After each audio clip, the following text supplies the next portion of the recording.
నమస్తే welcome to Y news నేను కళ్యాణి శ్రీకాకుళం జిల్లాలో అన్నదాత సుఖీభవ పీఎం కిసాన్ పథకం రెండో విడత నిధుల వడ్డన రైతుల ఆనంద సాగరంలో నింపాయి సీఎం రెండో విడత నిధులు విడుదల సందర్భంగా మందస మండలం భోగాపురంలో ప్రత్యేక కార్యక్రమాన్ని వ్యవసాయ శాఖ నిర్వహించింది ముఖ్య అతిథిగా విచ్చేసిన ఎమ్మెల్యే గౌతు శిరీష అధికారులతో కలిసి సీఎం కార్యక్రమాన్ని వీక్షించారు ఈ సందర్భంగా ఆమె మాట్లాడుతూ వ్యవసాయాన్ని లాభసాటి చేయాలన్న సంకల్పంతో కూటమి ప్రభుత్వం పనిచేస్తుందన్నారు ఈ కార్యక్రమంలో ప్రత్యేక అధికారి మధుసూదన్ రావు ఆర్డీఓ వెంకటేష్ ఏడీ రామారావు కూటమి నాయకులు పాల్గొన్నారు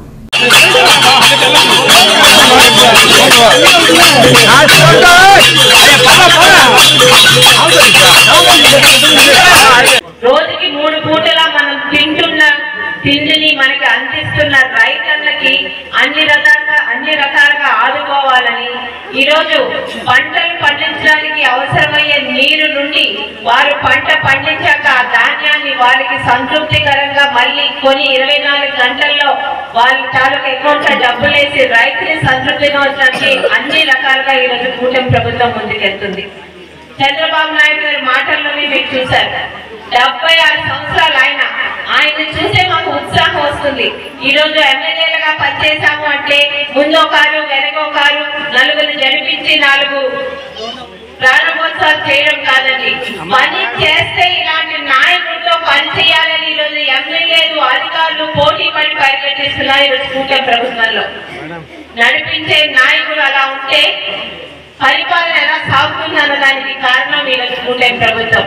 ముఖ్యంగా అన్నదాత సుఖీభవ చాలా సంతృప్తికరంగా ఈరోజు మనం ముందుకు వెళ్తున్నాం. ఎందుకంటే రైతులకి కావాల్సిన నీరు అందిస్తున్నాం, ఆ రైతుకి కావాల్సిన విత్తనాలు కానీ ఎరువులు కానీ సకాలంలో పండించే ఈరోజు అధికారులు ఉన్నారు. అంతేకాదు ఎలా ఈరోజు మనం పండిస్తే మరింత దిగుబడి తీసుకురాగలం, ఎలాంటి కొత్త ఆలోచనతో వెళ్తే ఈరోజు రైతు రోజు రోజుకి అభివృద్ధి చెందగలదని మనకి అనేక రకాల ఆలోచనలు ఇచ్చే ఈరోజు అగ్రికల్చర్ అధికారులు ఉన్నారు. ఈరోజు రైతు బాగుంటే మనందరం బాగున్నట్టే. రైతుకు అన్ని విధాలుగా సహకరించడానికి ప్రభుత్వం వాటి అధికారులు కూడా ముందుకు వచ్చారు. దేశాన్ని కాపాడుతున్న జవాన్ని ఎంత మర్యాదగా చూస్తామో ఈ రోజు మనకి 3 కోట్ల అన్నం పెట్టడానికి ముందుకు వస్తున్న రైతన్నలు కూడా బాగుంటేనే మనం బాగుంటామని ఆచరిస్తున్న కూటమి ప్రభుత్వానికి ఎన్నుకున్నందుకు మీ అందరికీ కూడా మరొకసారి ధన్యవాదాలు తెలుపుకుంటూ సెలవు తీసుకుంటాం.